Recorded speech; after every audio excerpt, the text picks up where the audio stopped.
सम्मानित साथियों, काफी समय से आप लोग इनको सुनने के लिए बैठे हुए हैं। इनके बाद आप बैठे रहे, लड्डू भी मिलेगा, केक भी मिलेगा। मैं आज के कार्यक्रम के मुख्य अतिथि माननीय प्रदेश अध्यक्ष कोमल अहिरवार जी से निवेदन करूंगा कि वो अपनी बात को रखें। माननीय अध्यक्ष जी।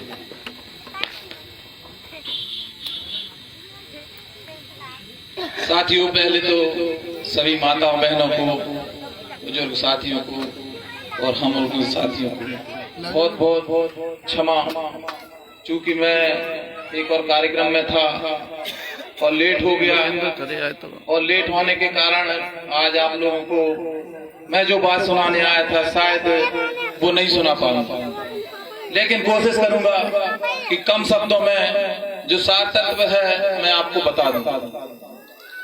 साथियों, मैं अपनी बात रखूं उससे पहले करुणा के सागर महात्मा गौतम बुद्ध, बोधिसत्व बाबा साहब अम्बेडकर, गुरु रविदास जी, गुरु कबीरदास जी, महर्षि वाल्मीकि जी, शिक्षा के अग्रदूत महात्मा ज्योतिबा फुले, आरक्षण के दाता छत्रपति साहू जी महाराज, शिक्षा की देवी माता सावित्रीबाई फुले, प्यारी रामा स्वामी, नारायण गुरु, एपीजे अब्दुल कलाम साहब और हम सभी बहुजनों को जगाने वाले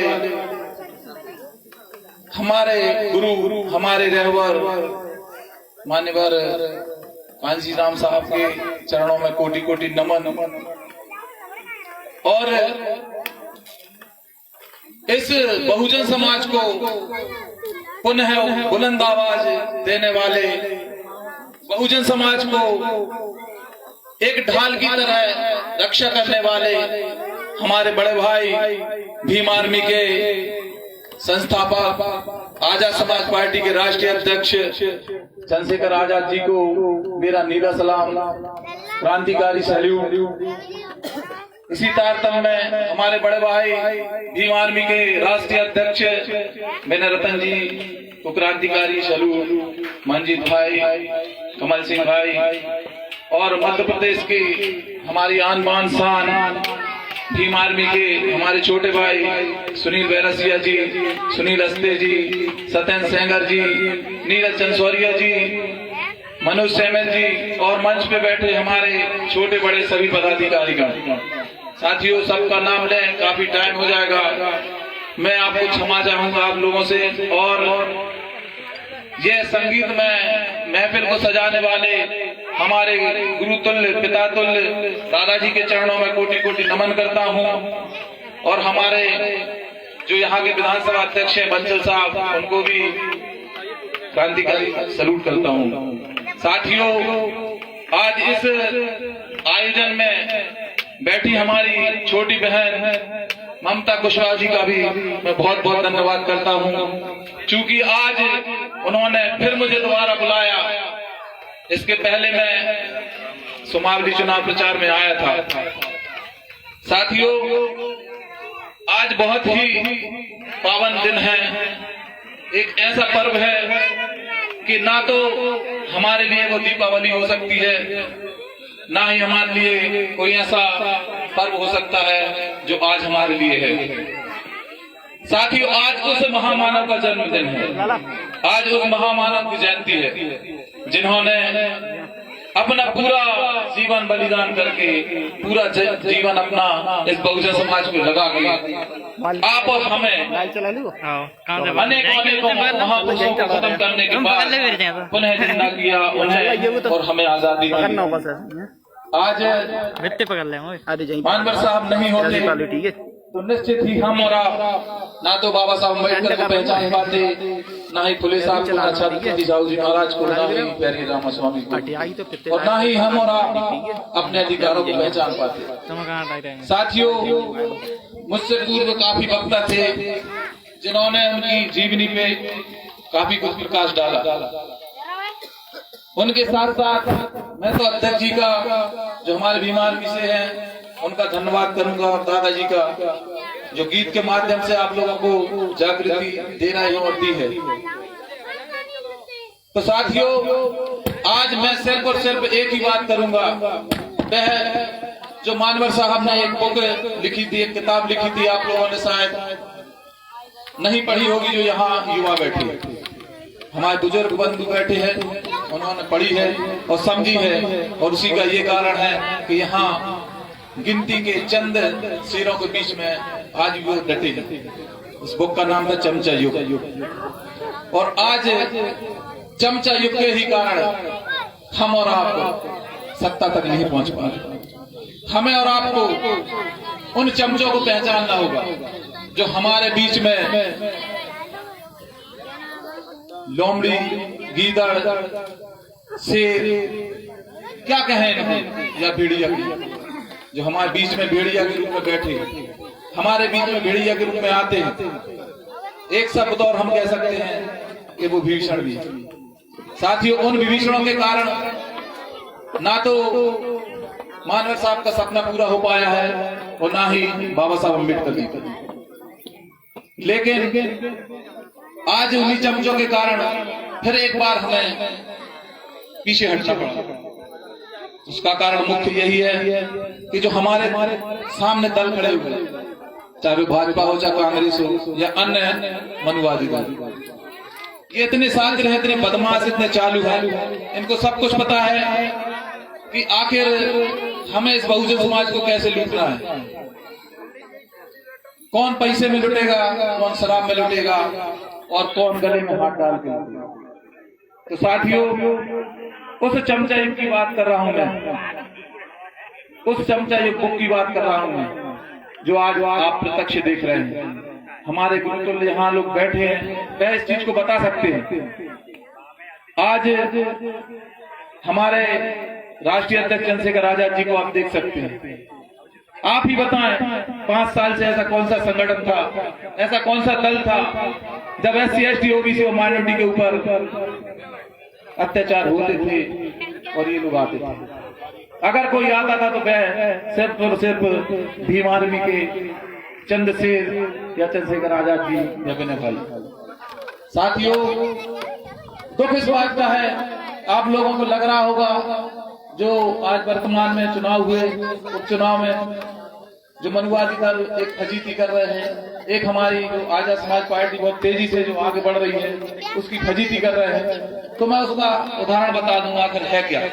इसके पहले हमारे भाइयों ने बताया था कि हम उनके घर से, जो कहते ना शेर के जबड़े से हमने वाला छीन के लाए, तो ये सही बात है।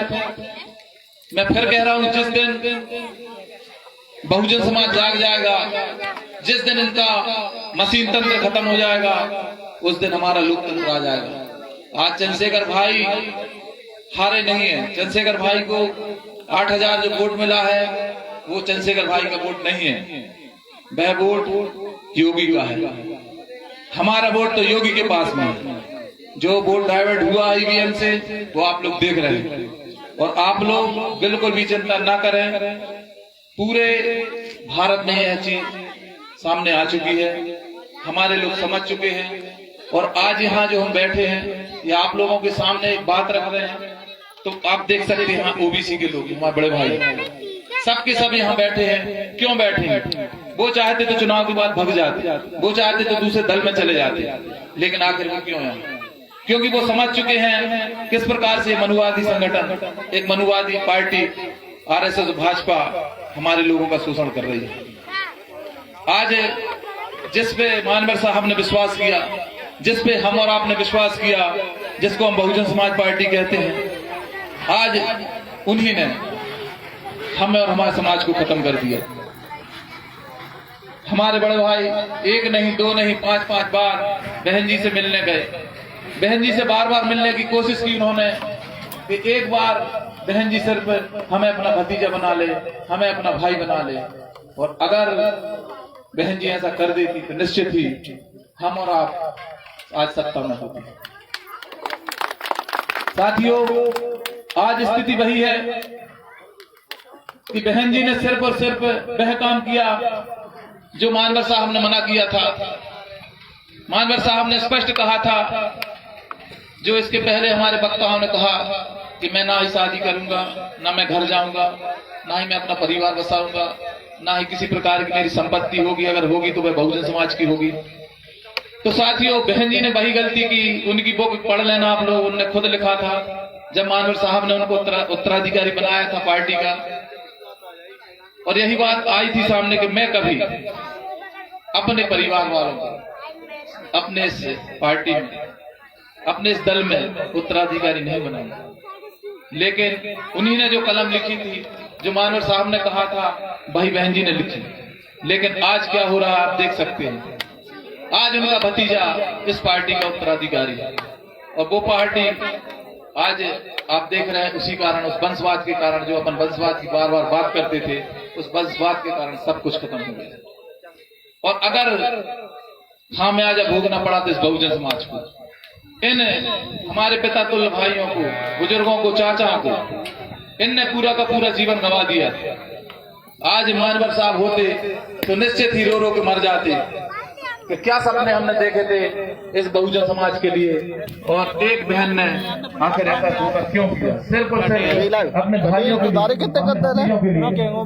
इस बहुजन समाज से मतलब। तो साथियों, अब अरे यार, ये आपको सोचना होगा, समझना होगा और निर्णय लेना होगा कि आखिर आपका सही हितैषी कौन है, आपकी हक और अधिकार की लड़ाई कौन लड़ रहा है, इन बहन बेटियों की सुरक्षा के लिए कौन लड़ रहा है।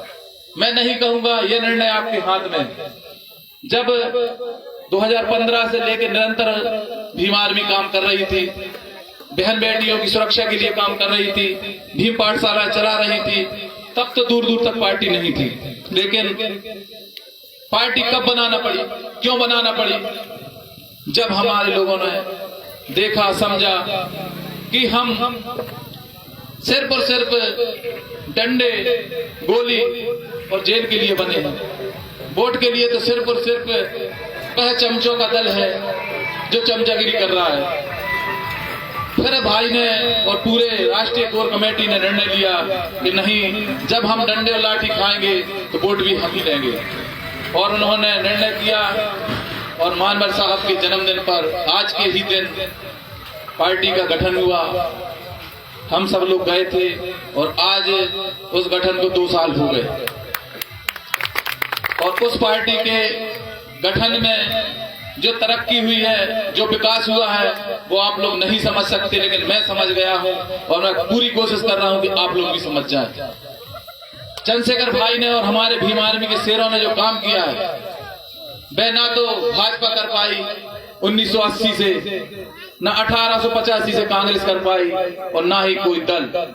किसी भी दल ने अगर इतनी कम समय सीमा में अगर पूरे भारत का नाम किया हो, तो मुझे आज यहाँ बूढ़े बूढ़े वृद्ध लोग बैठे हुए बता दें। तो यह सिर्फ और सिर्फ उपलब्धि हमारे भीम शेरों की है, चंद्रशेखर भाई की है, और आप लोगों की। क्योंकि मैं समझ गया हूँ, जो आपसे मैं बताना चाहता हूँ, यहाँ जब हमारे बहुजन समाज के साथ काम करने वाले लोग बैठे हैं, जिनने अपना पूरा जीवन निछावर कर दिया बहुजन समाज पार्टी में, तो निश्चित ही हम सही मार्ग पे हैं। मैंने जो मार्ग चुना है, चंद्रशेखर भाई को देखकर, कांसी राम साहब को देखकर और बाबा साहब को पढ़कर, शायद आप लोग नहीं जानते, मैं बार बार दोहराता नहीं हूं, लेकिन मेरी मजबूरी है। इसलिए मजबूरी है क्योंकि मैंने एक निवेदन किया था चंद्रशेखर भाई से, अपील की थी कि भैया मैं आपके यहाँ सेवा में आया हूँ और सिर्फ कार्यकर्ता बन के काम करूंगा, मैंने कभी पद नहीं मांगा। लेकिन बड़े भैया चंद्रशेखर भाई ने जिला अध्यक्ष से लेकर प्रदेश अध्यक्ष तक बनाया, और मेरी मांग, मेरी सिर्फ और सिर्फ यही उम्मीद थी कि मुझे एक मंच दिया जाए, और मंच पे चल रहा हूँ जिस मार्ग पे, एक नहीं, 2 नहीं, 3 बार बहुजन समाज पार्टी से चुनाव लड़ने के, पुलिस की नौकरी छोड़कर सिर्फ और सिर्फ ये रास्ता चुना कि हमें इस बहुजन समाज को जगाना है। और जब बहुजन समाज ने, बीएसपी ने हमारी बात नहीं समझी, बहुजन समाज की बात नहीं समझी, और फिर हमें जो एक चमकता हुआ सितारा दिखा, एक हमारे बीच बहुजन समाज का बेटा दिखा। भली वो आज उम्र में हमसे कम है, लेकिन जो कहते ना, ज्ञान की कोई उम्र नहीं होती।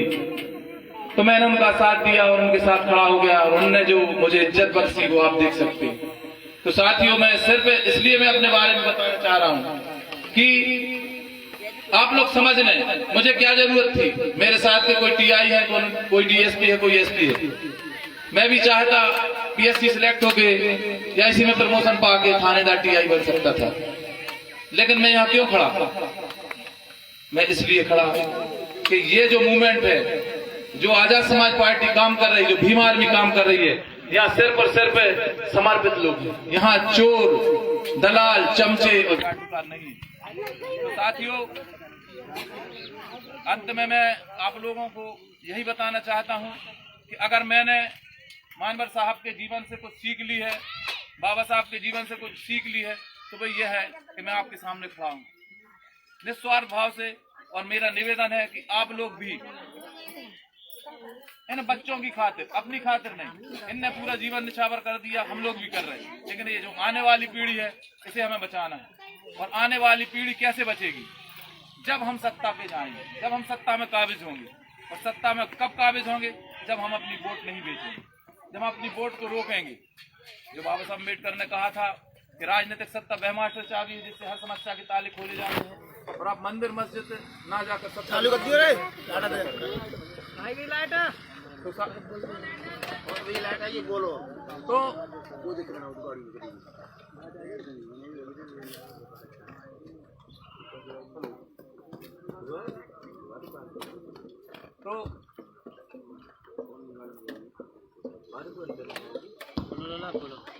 हाँ, तो साथी बस मैं यही कहना चाहता था कि जब हमारे बाबा साहब ने जो उंगली का इशारा दिया और कहा कि राजनीतिक सत्ता बेहमास्टर चाबी जिससे हर समस्या के ताले खोले जाते हैं, और हम मंदिर मस्जिद ना जाकर हम सिर्फ और सिर्फ संसद की तरफ, संसद रूपी मंदिर की तरफ दौड़े, और मैं उसी रास्ते पे चल गया। मुझे अच्छे से पता है कि मैं संसद में नहीं पहुंचूंगा, मैं विधानसभा में नहीं पहुंचूंगा, लेकिन मैं यहाँ वचन देके जा रहा हूँ, मैं गारंटी देके जा रहा हूँ कि इन आने वाली पीढ़ी को मैं जरूर ले जाऊंगा। इतनी मजबूत नींव पे डाल के जाऊंगा मैं यहाँ कि आप लोग देखेंगे। तो मेरा उद्देश्य यही था बड़े भाई चंद्रशेखर भाई से कि मुझे बस अपनी कुर्बानी अपने लोगों के बीच में बताने दें, और उनने मुझे 1 नहीं 2 नहीं 3 साल तक निरंतर मौका दिया। और मैं हर मंच पे प्रदेश में जहां भी जाता हूं, गांव में जहां भी जाता हूं, तो ये जरूर बताता हूं कि हम लोग सिर्फ और सिर्फ आपके लिए बने, इस बहुजन समाज के लिए बने। भूखे प्यासे हम कहीं भी जा सकते हैं, हम आपसे मांग के खा सकते हैं, लेकिन ना ही हम बिकेंगे, ना ही हम टूटेंगे, ना ही हम झुकेंगे। साथियों, आज हम उस दौर में गुजर रहे हैं जहां आरएसएस, बजरंग दल और बीजेपी हावी है। वो सिर्फ और सिर्फ हम और आपके लिए देख रही है। उसे ना तो कांग्रेस से मतलब है, ना बीएसपी से मतलब है, ना किसी अन्य दल से, क्योंकि वो जानती है कि अगर जो सही लड़ाई है, जो मानवर साहब ने बताई लड़ाई है, जो बाबा साहब ने बताई लड़ाई है, वह कोई और नहीं, भीम आर्मी और आजाद समाज पार्टी लड़ रही है। और इस लड़ाई को हमें हर हाल में रोकना है।